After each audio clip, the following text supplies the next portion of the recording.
A couple of months ago, I accepted a credit card from a customer. The problem was, it wasn't her card. I've learned a few things about fraud since then, and over the next few minutes, I'm going to talk about what business owners like us can do to protect ourselves against credit card, check, and mail and internet fraud. Each year, those types of fraud total billions of dollars in the United States. As business owners, we're first in line to feel the effects, and the costs can be pretty severe. The loss of the goods or services, the payment for those goods or services, the fees for processing the payment, any currency conversion commissions, and the chargeback penalty. The good news is that there are some steps we can take to help ensure we don't become victims in the first place. When you hold a customer's credit card in your hand, it's called a card-present transaction. Examine the card closely. Check for the security features and swipe the stripe if you can. It's safer than keying in the numbers. Match the number on the card against the 4 digits displayed on the terminal. Then check the authorization response. If it's approved, ask the customer to sign the sales receipt and make sure that the signature matches the one on the card. If you can't swipe the card and must enter it manually, check the account number and confirm the expiration date.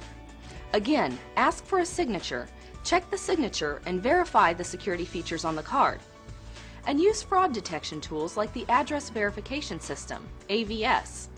AVS is a nationwide system used to verify the identity of the person claiming to own the credit card.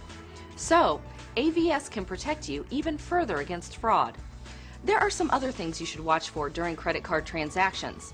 Be on the lookout for customers who buy a lot of merchandise without caring too much about size, style, color, or price.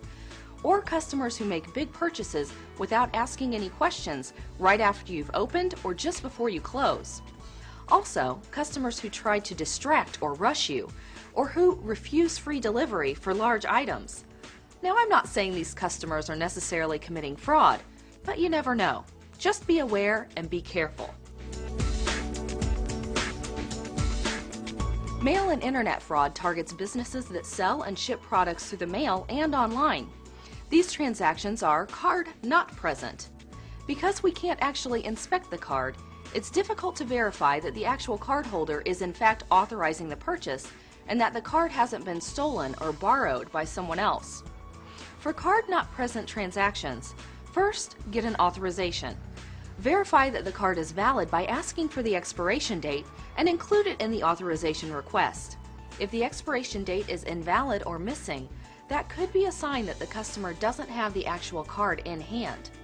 If you receive an authorization but still suspect fraud, ask for additional information during the transaction. Request the financial institution's name from the front of the card. And as always, a little suspicion can't hurt. Look for larger than normal orders, orders with a lot of expensive items, rush shipping, several orders of the same item and transactions placed on multiple cards but shipped to a single address. Bad checks. We've all gotten them, so keep your eyes open. Look for the customer's name and address in the upper left corner. Make sure the check is printed on bank stock paper with the bank security features on the back. The check number should start with at least 100, and the check should equal the amount of sale. Information on the customer's state or military ID should match the information on the check. So should the signatures.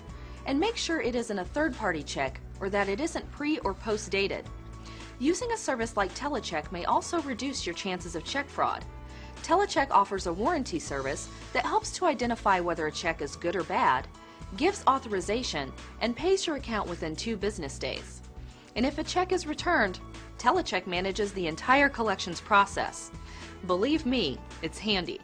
For more information on how to spot and prevent fraud, please contact your sales representative. Spotting fraud takes a little extra time and a lot of diligence, but it's worth it.